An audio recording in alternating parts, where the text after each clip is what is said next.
ফুল হাতের ইংরেজি কি? Full sleeve.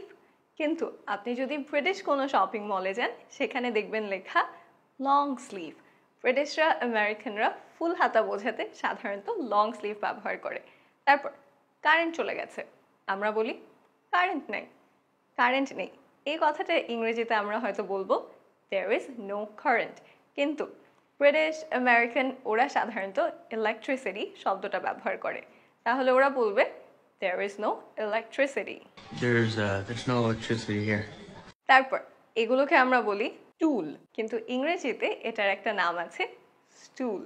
বিভিন্ন ধরনের স্টুল হতে পারে, পায়ের কাছে যেটা রাখা হয় ফুট স্টুল, তারপর অনেক রেস্টুরেন্টে এরকম উঁচা স্টুল থাকে, এগুলোর নাম বার স্টুল। ভেরি ইম্পর্টেন্ট, স্টুলের আরেকটা অর্থ আছে পায়খানা, এবং আমাদের দেশে সাধারণত এই অর্থে স্টুল বেশি ব্যবহার করে, তাই বাঙালি কারোর সাথে কথা বলার সময় একটু খেয়াল রাখবেন।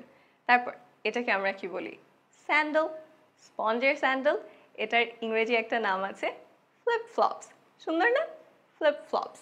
আর স্যান্ডেল বলতে সাধারণত এই ধরনের জুতা বোঝানো হয়। তারপর কমলা ইংরেজি কি? অরেঞ্জ, তাই না? কিন্তু আপনি যদি আমেরিকান বা ব্রিটিশ কোনো বাজারে ফল কিনতে যান দেখবেন মালটার গায়ে লেখা অরেঞ্জ, অর্থাৎ ওরা অরেঞ্জ দিয়ে মালটা বোঝায়। আর যেটাকে আমরা বাংলায় বলি কমলা, সেটাকে ওরা ট্যান্জারিন, ক্লেমেন্টাইন, ম্যান্ডারিন অর্থাৎ জাত অনুযায়ী ভিন্ন ভিন্ন নামে ডাকে। এরপর বেগুনের ইংরেজি কি? ব্রিঞ্জল। ব্রিঞ্জল পারফেক্ট ইংলিশ, কিন্তু আপনি বিদেশি কোনো বাজারে গেলে সেখানে নামটা একটু ভিন্ন পাবেন। যেমন ব্রিটিশরা এটাকে বলে aubergine, aubergine, খুব ফ্যান্সি একটা নাম। আর আমেরিকানরা বলে এগ প্ল্যান্ট, হয়তো ডিমের মতো দেখতে তাই নাম দিয়েছে এগ প্ল্যান্ট।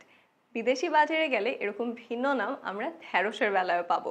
ঢ্যাঁড়সকে আমরা ইংরেজিতে বলি ladies fingers, again correct English. তবে ইউএসএ ইউকেতে ঢ্যাঁড়স ওখরা নামে বেশি পরিচিত। তারপর আমরা বলি capsicum, again this is correct, কিন্তু বিদেশে পেপার বা বেল পেপার এই নামগুলো সাধারণত ব্যবহার হয়। এরপর কাপড়ের দোকানে ট্রায়াল রুম থাকে না, যেখানে আমরা কাপড়টা পরে দেখি যে ফিট হচ্ছে নাকি? আমেরিকা বা ব্রিটেনে ওরা ট্রায়াল রুম বলে না, ওরা ফিটিং রুম বা ড্রেসিং রুম এই শব্দগুলো সাধারণত ব্যবহার করে। আর কাপড়টা পরে দেখা আমরা বলি ট্রায়াল দেয়া, কিন্তু ইংরেজিতে এটাকে বলে ট্রাই অন করা, try on. Can I try this skirt on, please? Can I try this skirt on, please? তারপর পেট খারাপ হলে আমরা সাধারণত সেটাকে বলি লুজ মোশন।